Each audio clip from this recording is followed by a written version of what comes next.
HarperCollins presents An Orphan's Story by Cathy Sharp. Read by Antonia Beamish. Chapter 1. The bedroom curtains were open and the moonbeams streamed through, lighting the colours of the patchwork coverlet on his bed. Arthur watched it for a few moments, his young face intent and serious.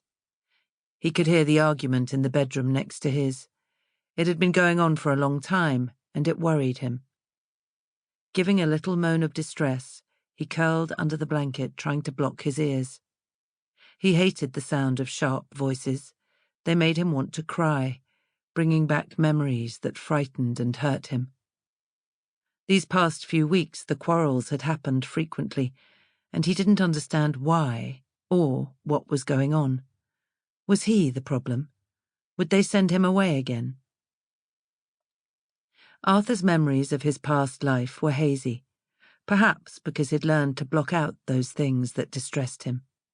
He remembered being frightened when he was sent out to Canada from England on a huge ship, remembered Julie, Davy, and Beth, the other children, who had been kind to him on the voyage.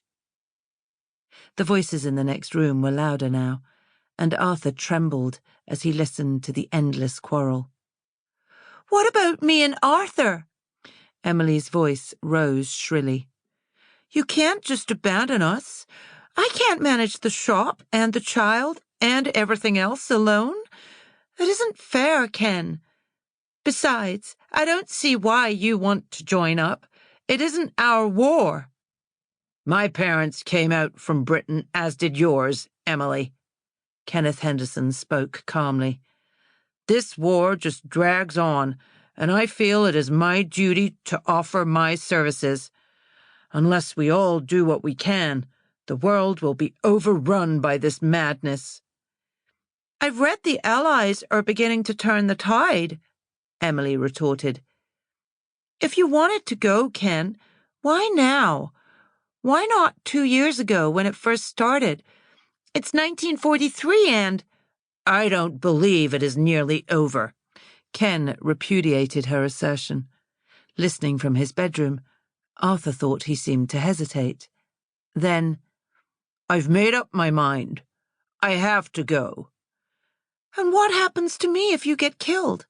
And Arthur? You can't expect me to bring him up on my own." "You wanted the boy, Emily. I went along with the adoption for your sake." "Oh, yes, blame me," Emily countered bitterly.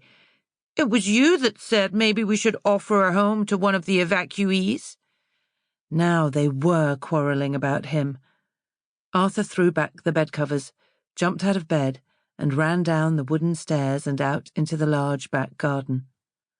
In the dark of night he could see nothing, hear only the strange grunts of animals, and smell the sweetness of the night-blooming flower they called midnight candy. It was cold, and his feet were bare, but it was better than listening to them. His eyes stung with tears, and he scrubbed at them with the back of his fist. What was happening? Why were they suddenly so angry with each other? He didn't understand, and it worried him.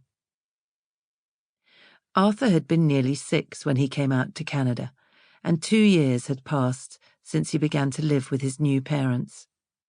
He would be 8 soon.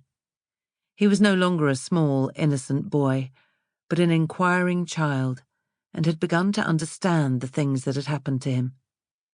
Until he was nearly 5, he'd lived with his mum and dad in a nice house in London.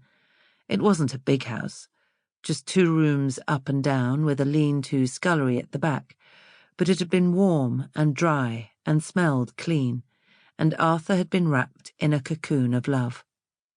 Then something bad happened. His big, cheerful father who worked on the docks was killed in a terrible accident.